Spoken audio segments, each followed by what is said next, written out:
the next stages of the war. BBC, Jeremy Bowen. Thank you very much, Jeremy. Do you think that the governments that condemned Israel last night will believe your explanation? I'm referring to Jordan, Egypt, Saudi Arabia, and the United Arab Emirates. I think all of the countries that you mentioned are watching the BBC carefully and looking carefully what the BBC said. And I hope after our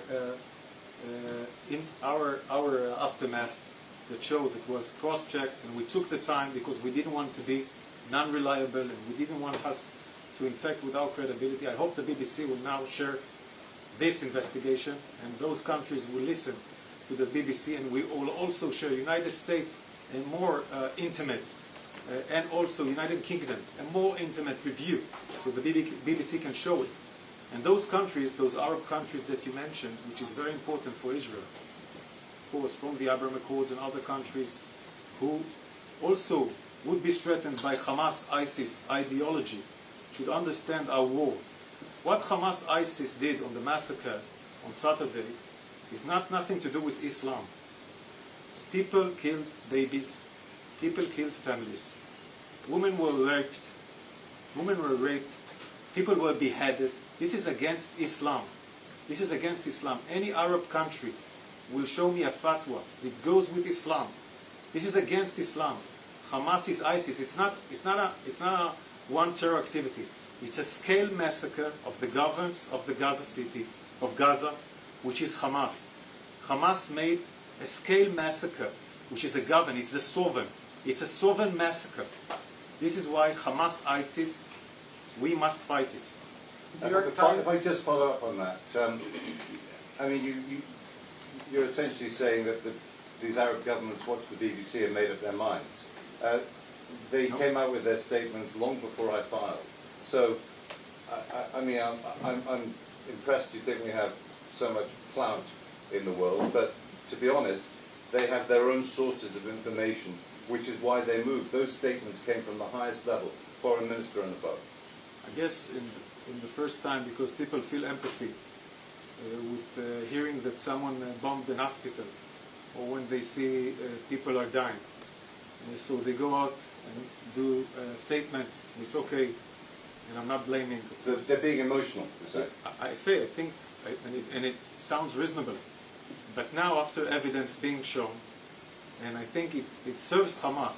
Hamas is a terror like ISIS. It's media and sword. He wants to go to the media. He wants to be viral. That creates a viral imagery.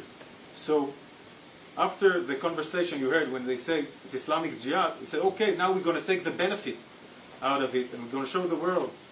And they know it's going to be viral. So I'm not blaming anybody for showing it. I'm just trying to now fix it. Because we were blamed before that when we're too speed, and two, that we're asking, are you credible? We're taking the time to be credible. Sometimes the speed defects it. Patrick Kingsley, New York Times. Thanks, Admiral. I have some technical questions. In your footage that you released last night, some of that footage was filmed by Al Jazeera. Our team assessed that footage, and at least one of the munitions appears to be traveling a different direction to the one that you assess in your map. It's traveling northwesterly, not northeasterly, as your map suggests. Second of all, did the IDF fire any Iron Dome interceptors or artillery munitions at 6:59 p.m. From Israel into Gaza? Thirdly, can you share the intercepted audio of the Hamas members that you just played? I think that would be important for our assessment. Other questions, Patrick. I know, but we haven't got much time. Hospital officials said that smaller strikes targeted the hospital on Saturday, and that they were warned by phone by Israeli officials to vacate the hospital. Do you have any response to that? And finally, is there any evidence of secondary explosions? Okay. Let's start with the first thing. Iron Dome, we do not intercept inside Gaza. Okay? Iron Dome, we do not intercept inside Gaza. This is not an Iron Dome. Issue under Iron Dome is used for preventing the rockets to being hit in Israel. That's the first question. Second question, those independent videos which we showed of the failure that you mentioned are not only the forced element of the check. It's not, we didn't base our facts on those independent videos, it's extra. So I hear what the New York Times says, and it's extra. And the reports that you mentioned about telling the hospital to be evacuated earlier days before, I will check it. I do not know the answer. I don't want to give you an answer which is incorrect. And you asked about the secondary explosion in the parking lot. What we see here in the picture, and this is the most important thing. Aerial munition doesn't look like that. Aerial munition of Israel would have caused intact to the walls. It would have caused a crater.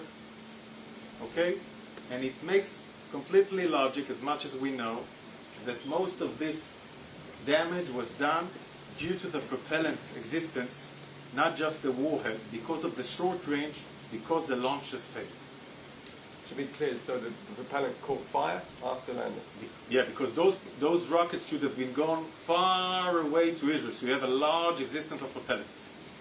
Sky News, Deborah Haynes. Thank you very much. I have two questions, please. You said that you believe that the number of casualties has been inflated. Can you give an assessment of what you believe that number of dead and wounded to be? And secondly, regardless how credible the evidence is that you show that this explosion was not caused by an Israeli munition, your enemies are going to still blame Israel, and it's the fact that many Palestinian civilians have been killed since this military operation began. Are you losing the information war? And given how important that is there a potential to maybe change tack? You said this is going to be, well, officials have said it's going to be a long war. Are you not losing it by using so much military power on Gaza Strip while there are civilians there? Okay. We tried to answer the second question before that because I think it's important. The information war is a hard war. It's a hard enemy to win, because this enemy has built his logic very, very wisely, using the population as a human shield.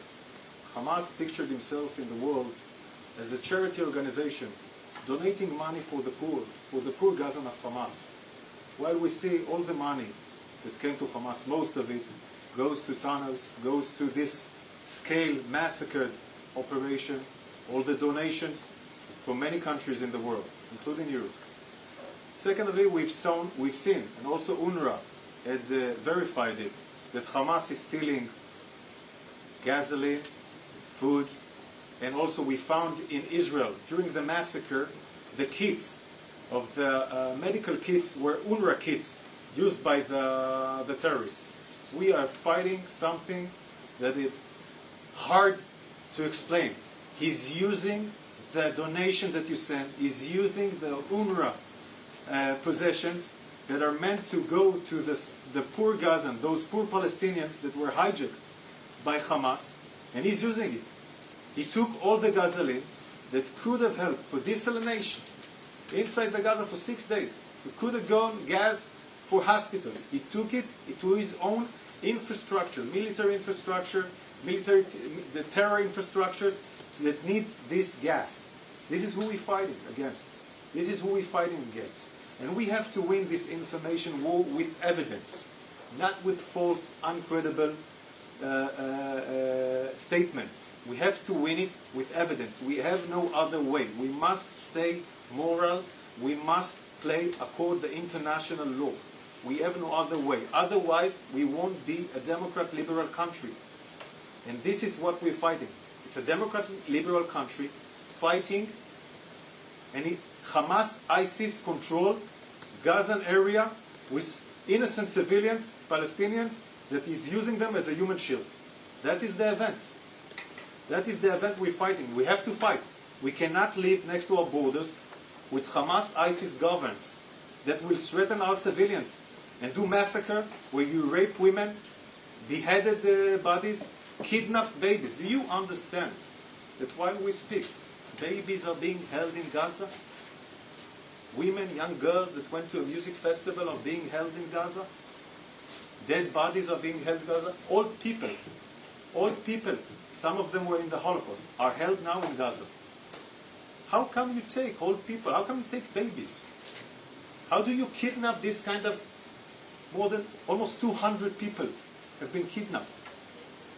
How do you do this? Some of them are foreigners. This is what we're fighting. And now they're going to show videos of those hijacks. They want to terrorize the family.